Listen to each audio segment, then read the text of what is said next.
now. Can we hear from Emma Jones, please? Hello, good morning. The opinion polls seem to suggest that there's a real possibility of a hung parliament. If this happens, will you ask for Plaid Cymru's support in delivering your agenda? I don't know if we can take anything for granted at the moment, because, you know, if I start talking about what happens after the election or who you talk to this about and about what, it's like presuming what the electors decide. I mean, you have got to make up your mind, and we have got to deal with the consequences of what you say. And I'm going to take nothing for granted in the run-up to this election. Clearly, I'm here because I passionately believe that we have got to do things about jobs and about our public services and about the future of our industries. And I believe I've got a manifesto that I can put forward to you that can actually deal with these problems. Nothing's perfect, but I think we can deal with these problems. And I've got some experience of getting through the global financial recession. But it's up to the public to make up their mind. I should never sort of assume that you're going to do something and start talking about it as if it's already happened. Let you make up your mind. I hope to persuade you, and then let's deal with the results after the results come. And it's for you to make up your mind about what's best for the future of Wales and for the future of the United Kingdom. But there must be a backup plan, because everyone has a backup plan. So no, you don't in these circumstances. So look, the election's wide open. Let's be honest about that. Some people thought it was going to be a closed book and someone was going to walk away with it, but it's open. And I want the chance to put my point to you about the policies. I mean, you know, you can win or lose, in my case, on the style battle. You can win or lose on the presentation skills. But at the end of the day, I mean, you do want a government that's going to deal with the problem and deal with the issues that affect you. And I want the chance over the next few weeks not to talk about who does what after the election in terms of parties. I want the chance to talk about what are the right policies for this country. As I said, I'm only here because I want to make a difference. If I cannot make a difference, I go. The most important thing is I get the chance and others get the chance for you to ask your questions about what we want to do, and then you make up your mind. That's what an election is about. And I want the chance to put my plans to you and show you that we have thought about the future. We have ideas about the new jobs. I mean, I was excited yesterday talking about low carbon industries and how we're going to have these in Wales as well as in the rest of the country. And maybe Wales will lead. And so I want to talk about the jobs of the future and the industries that can create the wealth for this great country of Wales. But on that point, though, with these leaders' debates, there's the second leaders' debate tomorrow night.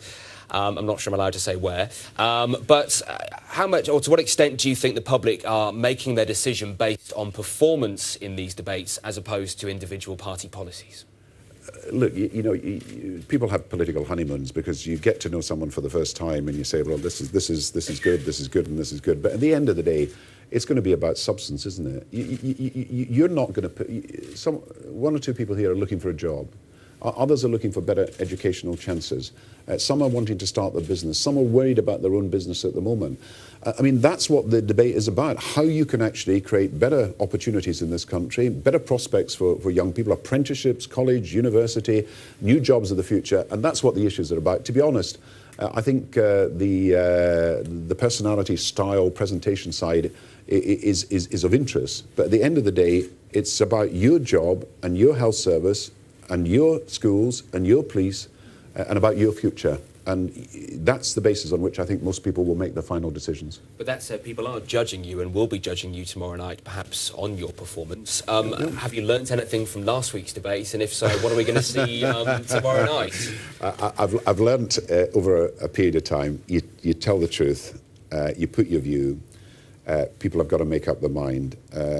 You know, I don't apologise for being serious about these issues because it's serious times. These are serious problems we've got to raise. When the banks collapsed 2 years ago, I mean, you couldn't have solved it with a soundbite or solved it with a few slogans or had a sort of television debate to solve it. You had to get down and tell the banks, I'm sorry, this is not good enough. We're nationalising you. We're having to restructure you. We're not letting this continue. So it's about tough, difficult, sometimes quite unpopular decisions that you've got to make. But really, if your interest is the future of the country, it can't be decided on a few slogans. It's got to be decided, or a few posters. It's got to be decided on the substance of the policies. Now, I have to say, Prime Minister, you've picked a good day to come to Cardiff. Well, we should have been meeting outside, shouldn't we? lovely weather, but there is a big media presence here today, and as well as you being here, the X Factor auditions are in. I don't know if I'd do very well on that. They're at. But there's a lot of people here who would do very well. Well, they're at another stadium in Cardiff, the new Leckwith, the Cardiff City Stadium. I was just wondering if after you finished here, you might be heading there to do an audition, just in case things don't go your way on May the 6th. I have not been invited. But I think lots of people who are here would be invited because there's so much talent in Wales, and I look forward to the X Factor producing maybe the next Charlotte Church. Do you think you'd be a little bit more nervous if you were going up against Simon Cowell for the job of Prime Minister? I know Simon Cowell. You know, he did an amazing job on the Haiti record when I talked to him about it. He got the record, VAT was exempted on it, and made a lot of money to help people in Haiti. So he's a good man, he works hard, and he'd probably be pretty tough on me, but he has actually been very charitable in the work he's done to help the people of Haiti, and I think we should thank him for that.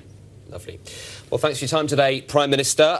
If you would like to hear today's session again, you'll be able to do so on our website at reddragonfm.com. Thank you to everyone who asked a question. I'm sorry we haven't got round to everyone, but we do appreciate your time this morning, as we do the Prime Minister's. Thank you very much. Thank you all very much. Thank you.